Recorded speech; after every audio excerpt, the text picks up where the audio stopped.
Today is National Lung Health Day, raising awareness about the growing number of chronic lung diseases. Joining us now is Dr. Felicia Fuller from the American Lung Association to promote better lung health practices. Yes. Felicia, thanks for joining us. Thank you for having me. We're so glad you're here. Yeah, so talk to us about, I think asthma is one of the more common lung diseases that we're talking about. What are people who are getting asthma dealing with on a day-to-day basis? On a daily basis. I mean, we can just think back, what is it, a month ago when we had a lot of smoke in the air. Those with asthma, even COPD or even lung cancer, were struggling that day. We all were struggling that day. So even days where we have light situations, lighter numbers, those numbers were well over 100 in the health index. These numbers, even I'd say 50, 60, 70 on the health index will bother a person with asthma and COPD and other lung health conditions in their breathing and moving around and doing normal activities. And it's, you say like 25 million people have asthma? Yeah, 25 million people have asthma.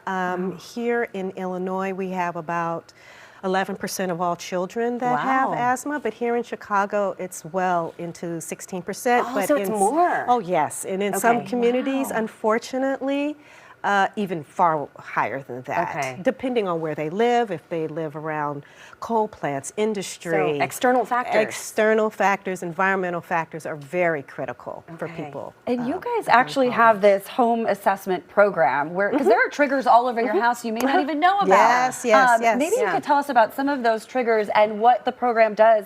Someone actually comes to your house to assess and tell you. Yes. A formally trained person. For us, we use grad level trained people that are, or clinicians, will go into a home either, we did used to fully go in person. Through the pandemic, it's virtual. Now we're kind of a little bit hybrid, depending on how far the home is, traffic, etc. We go in, we start with either the child or the adult, because we have funding for both now. Bedroom, where you spend most of your time. Yes, is there carpeting on the floor? Carpet is, even for those with allergies, can be a serious issue. Do you use a HEPA vacuum cleaner twice a month? Are there pets in the home? I love pets, and we all love pets. A lot of hair. But there's a lot of hair, and dander is a trigger. Does it matter how often you change your sheets on the bed? Yes, I was just going to talk about that. Yes, I don't have asthma, so it doesn't matter. She's making fun of me, But Felicia. we all should change our sheets at least once a week and then wash them in very, very hot water, because hot water kills dust mites and the things in there that are triggers. It's good for many reasons. Does it matter that I change the HEPA filter in my vacuum and the air filter on my HVAC unit? So the type of air filter that I brought today will signal you with a red little thing, and it tells you, hey, it's time to change your filter. So I need this? Well, not all the time. If we can come in the house and mitigate with a lot of the other different products, and then help the child or adult stay out of the hospital, stay controlled, then you may not need an air filter.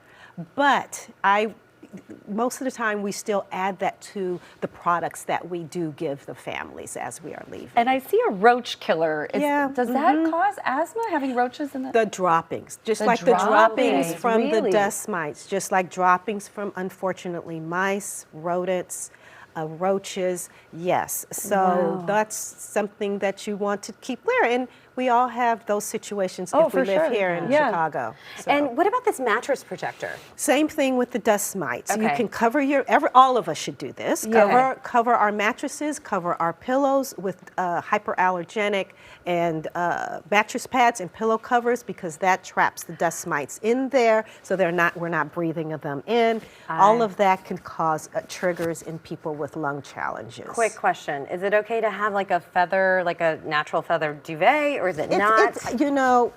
For those without, fine. With those with, I would suggest not to have feathers. Good to know. Yeah. So much to know, so much to learn, and I'm sure it's all online for everybody. Sure. Absolutely. Thank you so much for being with us. To learn more about how to create lung health environments in your home, head to the American Lung Association website, lung.org. That's easy to remember. Thanks again. Thank you so much.